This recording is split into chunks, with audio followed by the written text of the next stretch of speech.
नमस्कार समस्त को आम YouTube channel all test Odia को आज आम देखा चर्चा गीतिकार प्रश्न उत्तर। प्रथम प्रश्न रही चर्चा गीतिकार भाषा किपरि थिला तार सठिक उत्तर अच्छी ऑप्शन उत्तर होची पूर्वी अपभ्रंश। चर्चा गीतिका कहले कौन बुझा जाए तार सठिक उत्तर होची बौद्ध सिद्धाचार्य मानक द्वारा रचना कर 50 टी गीति कविता को चर्चा गीतिका कहा जाए। परवर्ती प्रश्न चर्चा शब्दर अर्थ कौन? चर्चा शब्दर अर्थ होची आचार बा आचरण। चर्चा साहित्य थिबा आचरणर प्रकृत अर्थ कौन? तार सठिक उत्तर अछि योग साधन पद्धति संपर्कित आचरण। चर्चा गीतिका को किए हिरेन सिंह नाम नामित करिसंती तार सठिक उत्तर अछि ऑप्शन मैक्स मोलार। चर्चा गीतिकार टीका किए करथिले तार सठिक उत्तर अछि मुनि दत्त। मुनि दत्त करथिबा टीकार नाम कौन थिला? तार उत्तर होची निर्मलगिरी टीका। चर्चा गीति पदावली रचयिता किए? तार उत्तर होची डॉक्टर सुकुमार सेन। परवर्ती प्रश्न सर्वप्रथमे किए चर्चा गीतिका को नेपाल दरबार प्रतिष्ठार संग्रह करथिले? तार सठिक उत्तर होची हरप्रसाद शास्त्री 1907 मसीहा।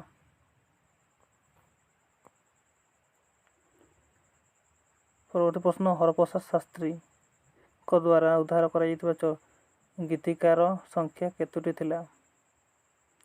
तार सठिक उत्तर अछि 50 टी। हरप्रसाद शास्त्री केबे और केउ नाम रे चर्चा गीतिकार नामकरण करथिले? तार उत्तर होची 1916 बोधकान दोहा। प्रथमे चर्चा गीतिकार नाम कौन थिला?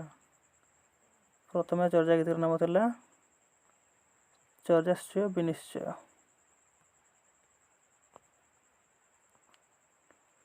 चर्चा गीतिकार द्वितीय पद को क्यों पद कहा जाए? चर्चा गीतिकार द्वितीय पद को कौन कहे? ध्रुव पद। चर्चा गीतिका गुटिकर क्यों रागर बहुल व्यवहार होता? तार उत्तर है पट्टमंजरी। श्री मुनीन्द्र मोहन बसु चर्चा गीतिका को निज संपादन संस्करण करी क्यों नाम रखिथिले? तार उत्तर होची चर्चा पद।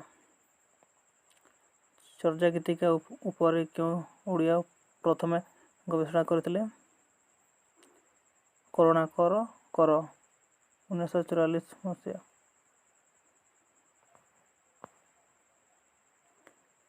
नेपाल रे चर्चा गीति वर्तमान क्यों नाम परिचित? तार उत्तर होची चर्चा गीति। परवर्ती प्रश्न चर्चा गीतिका को किए आश्चर्य चर्याचय नाम अभिहित करछंती? श्री विधुशेखर शास्त्री। क्यों ग्रंथ अनुसार समस्त सिद्धाचार्य मानक जन्म वृत्तांत रखा मिले? उत्तर होची तारनाथ पाक सम जान जून।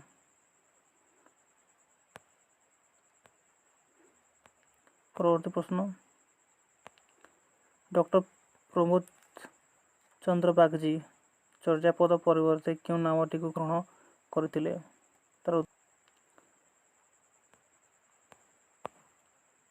परवर्ती प्रश्न आविष्कृत होता 50 टी गीतिका को केते जन कवि लिखिथिले? तार उत्तर हम 23 जन। ପରବର୍ତ୍ତୀ ପ୍ରଶ୍ନ ଚର୍ଯା ଗୀତିକାରେ ଥିବା ସାନ୍ଧ୍ୟ ଭାଷା କ'ଣ? ତାର ଉତ୍ତର ହେବ ସାଙ୍କେତିକ ଭାଷା ବା ଠାର ଭାଷା।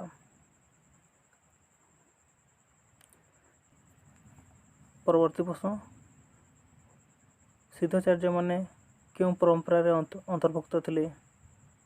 ତାର ସଠିକ୍ ଉତ୍ତର ଅଛି ଅପସନ୍ 84 ସିଦ୍ଧ।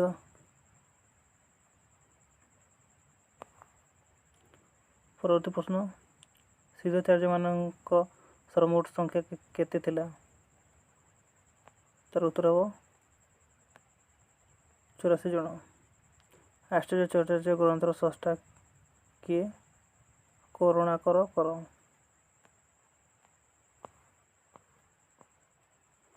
ଖଗେଶ୍ୱର ମହାପାତ୍ର ବୋଧଗାନ ଓ ଦୋହାକୁ କେଉଁ ନାମରେ ଆଲୋଚନା କରିଥିଲେ? ତାର ଉତ୍ତର ହେବ ଚର୍ଯା ଗୀତିକା। ଚର୍ଯା ଗୀତିର ରଚୟିତା କିଏ? ସୁରେନ୍ଦ୍ର କୁମାର ମହାରଣା।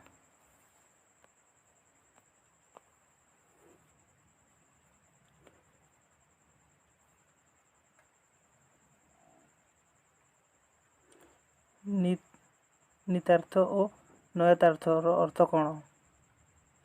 ତାର ଉତ୍ତର ହେବ ନିତାର୍ଥ ଆକ୍ଷରିକ ଅର୍ଥ ଓ ନୟାର୍ଥ ଅନ୍ତର୍ନିହିତ ଅର୍ଥ। ପା ଶବ୍ଦର ଅର୍ଥ କ'ଣ? ସମ୍ମାନ ସୂଚକ। ଆଦି ସିଦ୍ଧ କାହାକୁ କୁହାଯାଏ? ସରହପାଙ୍କୁ। ସରହପାଙ୍କ ଗ୍ରନ୍ଥର ନାମ କ'ଣ ଥିଲା? ଦୋହାକୋଷ। ପରବର୍ତ୍ତୀ ପ୍ରଶ୍ନ ତାନ୍ତ୍ରିକ ବୌଦ୍ଧ ଧର୍ମର ପୃଷ୍ଠପୋଷକ କିଏ? ସରହପା। ଚର୍ଯା ଗୀତିକାର ପ୍ରଥମ ଗୀତିଟି କ'ଣ ଓ କିଏ ଲେଖିଛନ୍ତି? ତାର ଉତ୍ତର ହେବ କା ତରୁବର ପଞ୍ଚ ବିଡାଲ ଲୁଇପାଦ।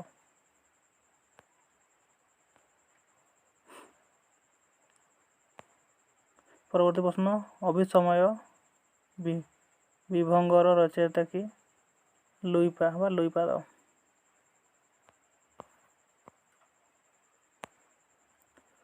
ବୁଦ୍ଧୋଦୟର ରଚୟିତା କିଏ? ଲୁଇପା। କା ତରୁବର ପଞ୍ଚ ବିଡାଲ କାହାର ଗୀତ ଥିଲା? ଲୁଇପା। ରାଗ ପଟ୍ଟମଞ୍ଜରୀ। ପରବର୍ତ୍ତୀ ପ୍ରଶ୍ନ ଲୁଇପା କାହାଠାରୁ ଦୀକ୍ଷା ଗ୍ରହଣ କରି ଯୋଗୀ ହେଇଥିଲେ? ତାର ଉତ୍ତର ହେବ ଶବରୀପା ବା ଶବରୀପାଦ। ଲୁଇପାଙ୍କ ଅନ୍ୟ ନାମ କ'ଣ ଥିଲା? ତାର ଉତ୍ତର ହେବ ମହାଯୋଗେଶ୍ୱର।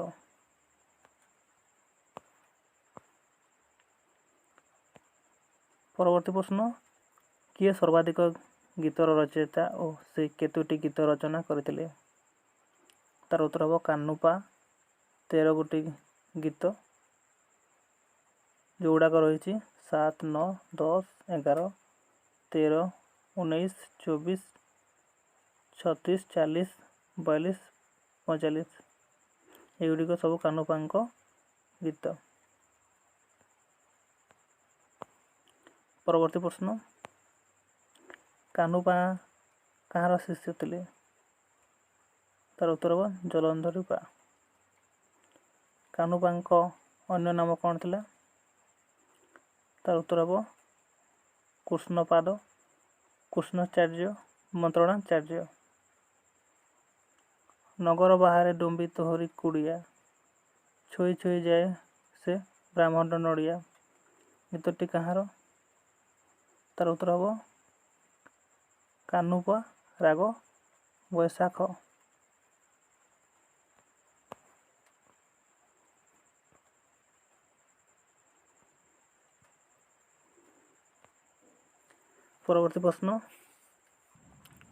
ପରବର୍ତ୍ତୀ ପ୍ରଶ୍ନ ମାରିଆ ଶାଶୁ ନଣନ୍ଦ ଘରେ ଶାଲି ମା ମାରିୟ କାହ୍ନୁ ଭଇଲ କପାଲି। ଏଠାରେ ମାର ଅର୍ଥ କ'ଣ? ଉତ୍ତର ହେବ ମାୟା।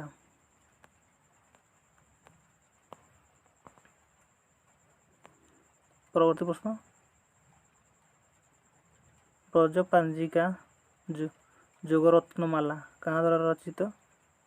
ତାର ଉତ୍ତର ହେବ କାହ୍ନୁପାଦ। ସତ ସାଧନା କାହା ଦ୍ୱାରା ରଚିତ? ଲୁଇପାଦ। କିଏ ବ୍ରଜ ବ୍ରାହୀ ମନ୍ତ୍ର ଜପ କରିଥିଲେ? ଲୁଇପା। ଚର୍ଯା ଗୀତି କୁଶବୃତ୍ତର ରଚୟିତା କିଏ? ମୁନିଦତ୍ତ।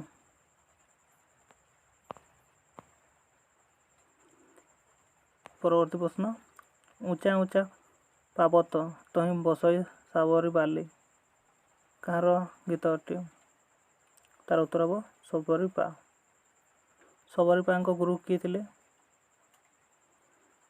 ସବରୀପାଙ୍କ ଗୁରୁ କିଏ? ତାର ଉତ୍ତର ହେବ ସରହପା।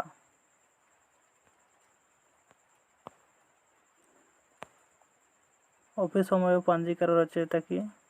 କମ୍ବଲପା। ସୁକୁପାଦଙ୍କ ଅନ୍ୟ ନାମ କ'ଣ? ରାଉତ ଓ ଶାନ୍ତିଦେବ।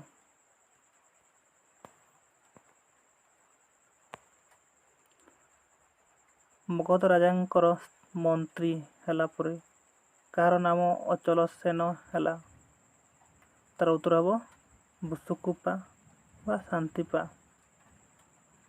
ଆପଣା ମାନ୍ସେ ହରିଣା ବାଇରୀର ରଚୟିତା କିଏ?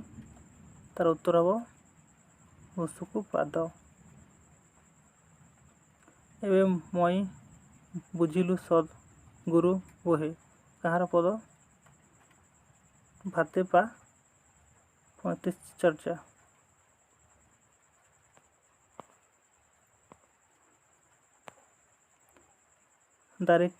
ଦାରିକ ପାଦ କାହାର ଶିଷ୍ୟ ଥିଲେ? ତାର ଉତ୍ତର ହେବ ଲୁଇପା। ଶ୍ରୀକାଲଚକ୍ର ତନ୍ତ୍ରରାଜ ଏବଂ ଶେଖ ପ୍ରକ୍ରିୟାବୃଷ୍ଟି ନାମକ ଦୁଇଟି ଗ୍ରନ୍ଥ ରଚନା କିଏ କରିଥିଲେ? ତାର ଉତ୍ତର ହେବ ଦାରିକ ପାଦ। ପରବର୍ତ୍ତୀ ପ୍ରଶ୍ନ, ଦିବସଇ ବାହୁଡ଼ି କାଢ଼ଇ ଡରେ ଯାଅ ରାତି ପାହିଲେ କାମକୁ ଯାଅ ର ରଚୟିତା କିଏ? ଉତ୍ତର କୁକୁରୀପା।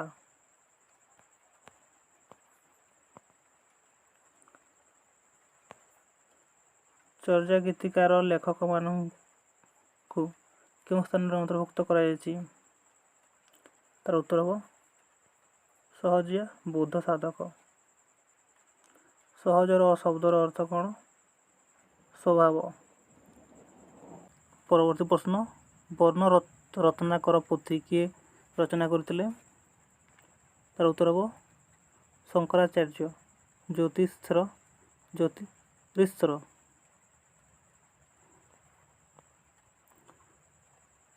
ପରବର୍ତ୍ତୀ ପ୍ରଶ୍ନ, କମଲପାଙ୍କ ଶିଷ୍ୟ କିଏ ଥିଲେ? ଇନ୍ଦ୍ରଭୂତି। ଇନ୍ଦ୍ରଭୂତିଙ୍କ ପୁତ୍ର କିଏ ଥିଲେ? ପଦ୍ମସମ୍ଭବ। ଜ୍ଞାନସିଦ୍ଧି ଗ୍ରନ୍ଥର ରଚୟିତା କିଏ? ଇନ୍ଦ୍ରଭୂତି। ପ୍ରଥମେ କେଉଁ ଗ୍ରନ୍ଥରେ ଜଗନ୍ନାଥ ଶବ୍ଦଟି ଦେଖିବାକୁ ମିଳେ? ଇନ୍ଦ୍ରଭୂତିଙ୍କ ଜ୍ଞାନସିଦ୍ଧି ଗ୍ରନ୍ଥରେ।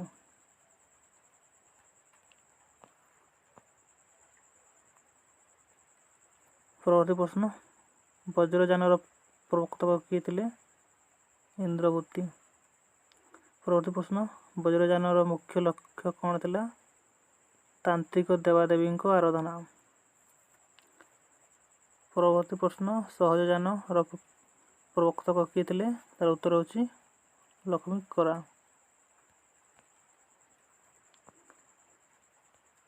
ପରବର୍ତ୍ତୀ ପ୍ରଶ୍ନ, ସହଜଯାନର ମୁଖ୍ୟ ଲକ୍ଷ୍ୟ କ'ଣ ଥିଲା? ତାର ଉତ୍ତର ହେଉଛି କାୟ ସାଧନା। ପରବର୍ତ୍ତୀ ପ୍ରଶ୍ନ, ବୌଦ୍ଧଗାନ ଓ ଦୋହା ଗୀତିକାର ମାନେ କେଉଁ ପ୍ରକାର ସାଧନାକୁ ସହଜାନନ୍ଦ ସହିତ ସମନ୍ୱୟ କରନ୍ତି? ତାର ଉତ୍ତର ହେବ ଯୌନ ଯୌଗିକା ସାଧନା। ବିରୂପା ପାଦ କାହାର ଶିଷ୍ୟ ଥିଲେ? ତା ଉତ୍ତର ହେବ ଜଳନ୍ଧରୀପା। ବଜ୍ରଗୀତି କେଉଁ ଭାଷାରେ ରଚିତ?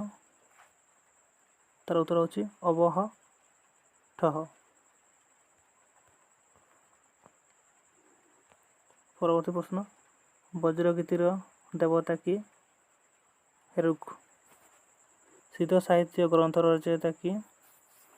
ତାର ଉତ୍ତର ହେଉଛି ଧର୍ମବୀର ଭାରତୀ। ସିଦ୍ଧ ଧର୍ମ ପଣ୍ଡରିକ ଗ୍ରନ୍ଥର ଅନୁବାଦକ କିଏ?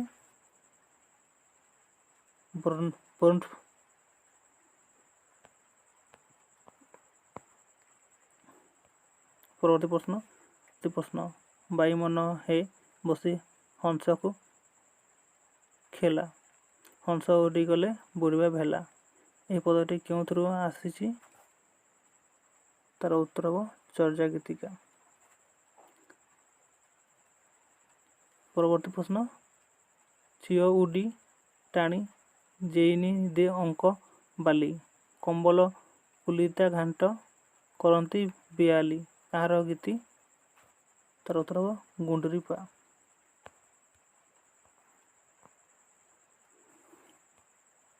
ପରବର୍ତ୍ତୀ ପ୍ରଶ୍ନ ଟାଲ ତ ମୋର ଘର ନାହିଁ ଫୁଟି ବେଶୀ, ହାଡ଼ି ତ ହାତ ନାହିଁ ନୀତି ଆବେଶୀ। କାହାର ଗୀତି? ତାର ଉତ୍ତର ହେବ ତେନ୍ଦୁଣ ପା।